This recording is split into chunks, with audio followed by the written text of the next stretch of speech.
Bismillahirrahmanirrahim. Assalamu alaikum rahmatullahi wa barakatuh. And welcome to another episode of Dawah ilallah, as we learn the sciences of comparative religion, or comparative sciences I should say. And in this series we've been looking at many different ways to talk to Christians, perhaps about their doctrinal beliefs. We looked at the last episode, we looked at a few reasons that we can say that the crucifixion itself, the actual point where they got to the crucifixion, did not take place. There are hundreds and hundreds and hundreds of reasons. I'm not exaggerating.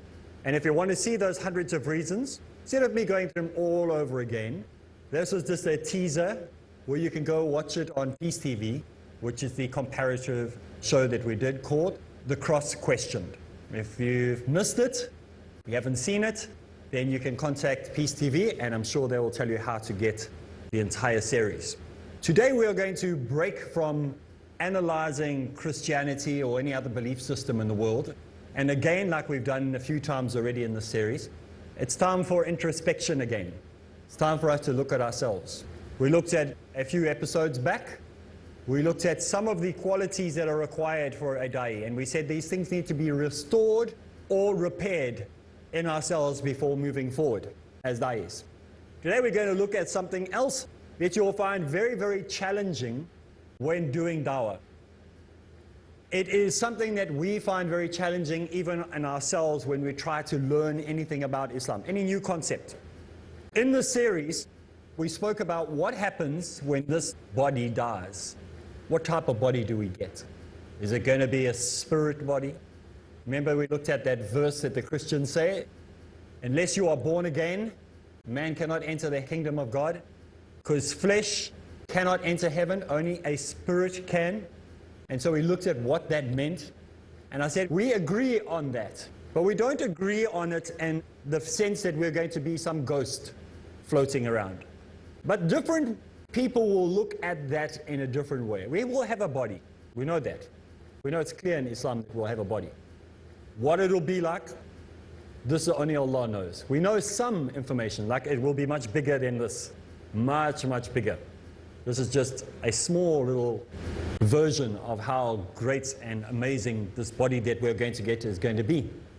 It's not going to get sores, it's not going to get cuts, it's not going to get bruises. It's going to be an amazing body. We'll all have an age that we'll get to. So we won't be getting older, and we won't be 90 years old and 12-year-olds. We'll all have the same age.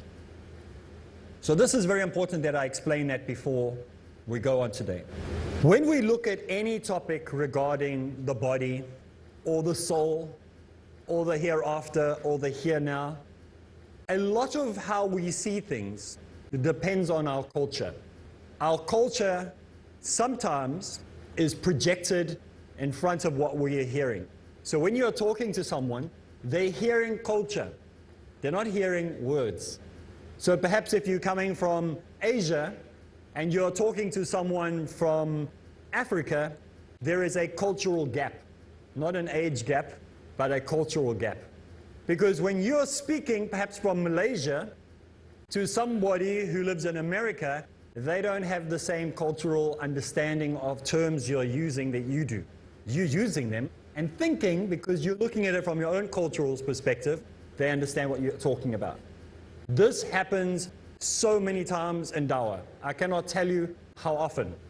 Often, I watch some of the Islamic channels around the world and I cringe because I go, oh no, no, no. You've just lost half the world with what you just said, because you are using it from your own cultural perspective. You have to understand that not everybody sees things the way you see it. In fact, we don't sometimes see things the way we think we're seeing them, because our cultural bias changes the way we absorb or pass on information. This is a very, very important part of dawah. You see, dawah is not just going out and talking. There are certain times, like we've done in this series, where we have to stop and look at certain points that are going to make you more effective for yourself being a better Muslim, as well as the work of dawah that you intend to do, inshallah, for the sake of Allah. The dawah that we are doing is not broad spectrum dawah, it's specific dawah, calling people to submit to Allah.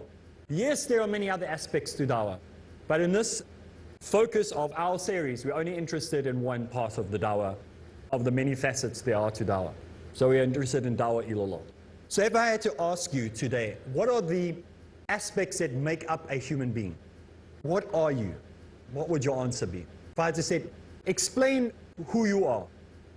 Maybe you're seeing a Hindu or a Christian or a Muslim or a Buddhist, doesn't matter what religion they are from. You would say, I am a body and a, what else who are you? Anybody have any ideas? You have an idea. So we're made up of a body. Obviously we are chemical. We are body. We are material. The obvious thing we can see, it's a body. What else are we made of? Soul. Body and soul. And so in this life that we're living now, the body is the most important thing. Am I right?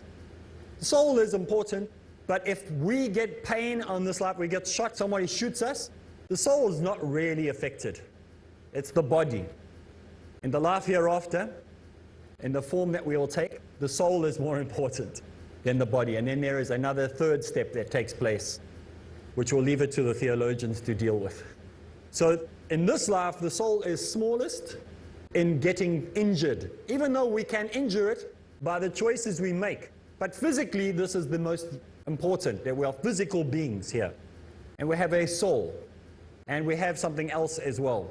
What do we have? Anybody else have an idea? We have a body and a soul. What else is there? We have something called a culture. People never think of adding that in when they talk about a soul or a body. They'll say we have a body, mind, and a soul. Don't you ever heard that before? Body, mind, and soul, more or less saying the same thing when you're talking about mind. It belongs to both the body and the soul. It makes decisions for the body, it makes decisions for the soul. But there is a third element that makes up who we are in our existence. And this may sound a bit new agey, a bit weird. But it's important that we understand it and we don't turn it into something more than I'm actually speaking about in the series. We're not going all mystical here. We're not going all, okay, let's talk about the spirit and get all mystical. We're not. We're being very down to earth. So be careful that when you watch this and you listen to it and you follow it, that you don't overanalyze what is being said. It's a simple concept. We are made up of three separate parts, differing from what region we are from. We all have in common a body and a soul, spirit, whatever you want to call it. But our culture has sometimes a greater role to play than many of the other things that we come across in life. So a body and mind together with your culture makes up who you are. And culture is more powerful, I believe, than your genes or your DNA. Scientists are going, what is this guy talking about? Doctors are going, I can't wait to send this email off to this man. He doesn't know what he's talking about. Your culture is more powerful than your genes or your DNA because our culture dictates how we are going to adhere to what our genes and our DNA says. And we'll see a little bit more of this later, inshallah, as we'll go into detail what I mean by this. But for now, accept what I'm saying. We'll give you the proof that your DNA and your genetic makeup are not as important as your culture. Many people say, don't let your culture come into the equation. It's almost impossible. So if we can't stop it, let's understand it. And let's put it under control. Then let it override our dawah, override our Islamic living, our Islamic way of life. So your culture is a lot more important to you than your genes are. Very, very few of you ever introduced yourself and said, my name is Areeb and my genes are. Or my name is Areeb and my DNA strand says. I will introduce myself and say, my name is Areeb Islam. I am from South Africa. That's how I'll identify myself. People will be very proud. I see when you go driving through America, I love America. When you drive through India, people say, I love India. They're very patriotic. Maybe not as much as the Americans with flags on every corner. But we are patriotic. As soon as the cricket is on, you'll see how patriotic people are. How much they love their country. How much they identify with the culture. So culture is more important to us than our genes or our DNA. I don't know anybody who went and paid $2,000 or however it was to go get their DNA and genes tested and to find out what tribe they actually come from. You know those kits that you can do online? People pay big money. They send you a little kit and you swab your lip, your inside of your cheek, and you send it to the DNA database, and then they come back and they say, well, your great-great-grandfather used to be an Aborigine, and your great-great-great-great-great-grandmother was from Palestine, and she used to collect wood, and this is what we all found through your DNA. I don't know many people who have done that. I know people have done it, but literally I know one person in the whole planet that went and did it. According to the databases where they have this, a lot of people have done it, but I don't know any of those people. People are more interested in, I am what I am. That's more or less the culture that they have. So how many people, if we had to ask the question, if I had to ask the people right here, how many people are ethical? Probably wouldn't have anybody raising their hand.